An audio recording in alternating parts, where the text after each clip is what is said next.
మహాభారతంలో కర్ణుడు ఎలా పుట్టుకతోనే కవచకుండలతో పుడతాడో అదేవిధంగా అశ్వత్థామ కూడా తన నుదుట మీద ఒక మణితో పుడతాడు.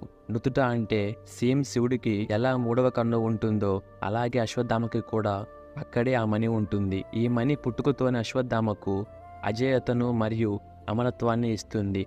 ఇంకా అశ్వత్థామకు ఆకలి దప్పికలు కూడా ఉండవు.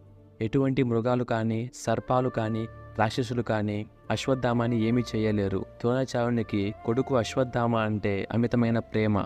యుద్ధ విద్యల్లో ద్రోణాచార్యుడికి ఎవరూ సాటి లేరు. కానీ ఆ యుద్ధ విద్యతో డబ్బు కానీ ఆస్తిపాస్తులు కానీ ద్రోణాచార్యుడు సంపాదించలేదు.